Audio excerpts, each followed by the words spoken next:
No programa Enquanto Marcado, hoje a gente vai bater um papo com o médico veterinário, Dr. Emerson Siqueira. Dr. Emerson, satisfação em tê-lo aqui no programa, viu? Prazer, obrigado. Hérnia de disco em pequenos animais, né? Eu acho que muita gente está se surpreendendo, né? Que também o animal tem problema de hérnia de disco.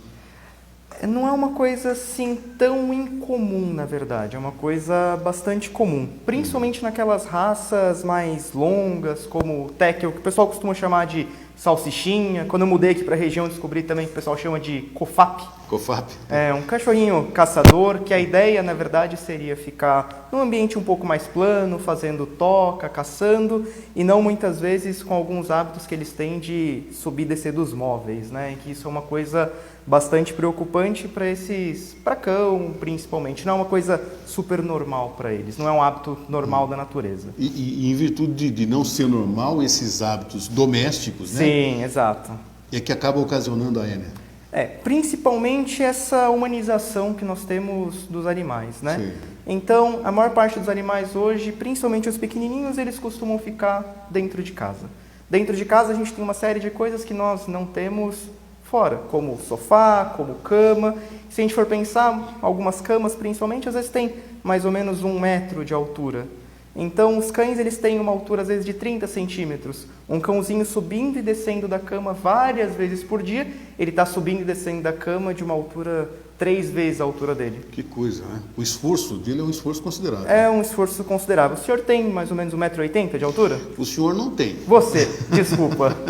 Eu tenho 1,77 m. 1,77 m. Vamos para 1,80 m para ficar um pouco mais fácil. Obrigado, cresci. Eu queria crescer, né? Porque 1,61 m não é uma coisa muito legal. Então, a gente tem que pensar, por exemplo, num cão. 30 centímetros mais ou menos de altura, pulando uma altura mais ou menos de 1 metro, mais ou menos 3 vezes a altura dele. Lógico que eles têm uma estrutura um pouco melhor que a nossa para fazer esse tipo de esforço, mas seria a mesma coisa que você pular várias vezes por dia, uma altura de 5,40 metros. Então, se a gente for pensar em razão e proporção, a gente tem um esforço muito grande para eles.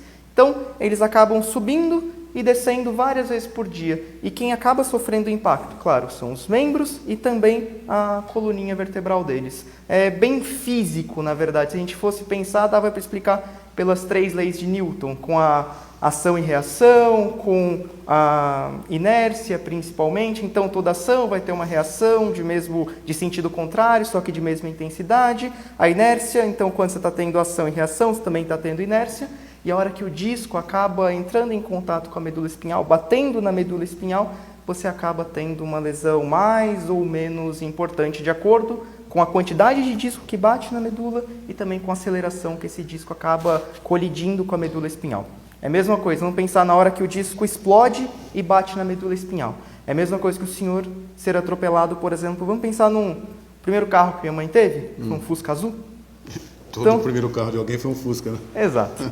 Minha mãe teve um Fusca azul, então é a mesma coisa que a minha mãe, desculpa mãe, atropelar o senhor com um carro em movimento acelerado a 20 km por hora. Ou seja, uma determinada massa e atropelando com uma velocidade mais baixa e minha mãe errar o pé e sem querer atropelar o senhor com o mesmo carro a 80 km por hora. Ou seja, aquela mesma quantidade de disco muitas vezes colidindo com a medula espinhal com uma aceleração maior. A aceleração maior de uma mesma massa vai fazer com que você tenha uma lesão também maior. Então, é importante, na verdade, que a gente entenda que a hérnia de disco não é uma coisa ou outra coisa. Primeiro, a gente vai ter uma questão genética, uma questão racial bastante importante. Então, quem tem o seu Teckel em casa, quem tem o seu Lhasa em casa, quem tem o seu Shih Tzu em casa, principalmente são as raças, digo isso porque são as raças que eu mais opero. O Poodle também? O Poodle também, mas um pouco menos do que essas raças, pelo menos dentro da minha rotina. Mas sim, é muito descrito também. O Poodle também tem bastante problema de hérnia de disco, principalmente porque tem esse hábito de estar sempre dentro de casa, por esse hábito de subir e descer dos móveis. Não estou dizendo que não deva ficar em casa, que é errado. Por isso que eu, particularmente, trabalho muito com a questão de colegas que trabalham com comportamento animal. Entendi. A hérnia de disco ela pode muitas vezes ser prevenida, ou pelo menos você conseguir segurar um pouquinho esse hábito do paciente, ajudaria bastante. Por quê? Conscientização do proprietário. Exatamente, exatamente. Por isso que muitas vezes alguns cães, a gente separa a hérnia de disco em vários graus. Sim. A gente separa em grau 1, grau 2, grau 3, grau 4 e grau 5. Vamos pensar no grau 1, que é o mais fácil assim da gente pensar em manejo. Eu trabalho muitas vezes com alguns colegas que trabalham com comportamento animal. Por quê?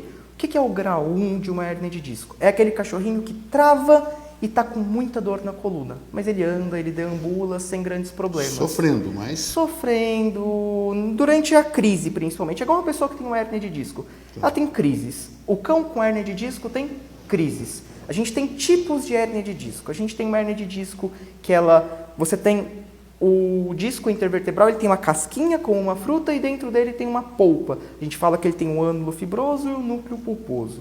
Então, quando esse ânulo fibroso, essa casquinha se rompe, muitas vezes o que está lá dentro acaba entrando em contato com a medula espinhal e comprimindo. Depende muito da velocidade com que isso incomodou a medula espinhal e também a quantidade de conteúdo que está ali dentro. Muitas vezes esses pacientes chegam para a gente com uma extrusão de pequeno conteúdo que a gente fala que eles estão num grau 1, que eles têm muita dor. Socorreu a tempo. Exato. Nesse sentido, você acaba conseguindo entrar com medicações, anti-inflamatório, analgésico, fazer um manejo muitas vezes com fisioterapia, acupuntura, e muitas vezes esses pacientes melhoram, mas algumas vezes esses pacientes têm recidivas, que eles já teriam, muitas vezes é claro, pensando que ele é um paciente com uma probabilidade de ter uma hérnia de disco, mas porque alguns hábitos não mudam. Por exemplo, o hábito de subir e descer dos móveis. Nesse sentido, a gente indica muitas vezes para os tutores que façam, na verdade, algumas rampinhas para subir, descer, né? Exato. Quando eles não conseguem fazer com que esse hábito de subir e descer dos móveis pare. Alguns tutores referem ainda que eles têm uma certa dificuldade de conseguir educar o animalzinho deles. Então, eu, particularmente, nessas situações, sugiro que eles procurem um profissional que trabalhe com comportamento animal, um adestrador. Por quê? Porque essa situação ela pode ser recidivas da hérnia. Não vou dizer que um cachorrinho que teve uma hérnia de disco, se você fizer toda a prevenção correta, ele nunca mais vai travar ou que ele não vai paralisar. Mas vai diminuir. Mas vai diminuir e vai dar mais qualidade de vida para o paciente. E aí, por quê? Porque ele pode evoluir para um grau 2, para um grau 3, para um grau 4. A gente tem que pensar que muitas vezes, quando ele tem uma dor que não melhora com nenhuma medicação, nem com fisioterapia, nem com acupuntura, nem com manejo, é um paciente que talvez precise ser operado.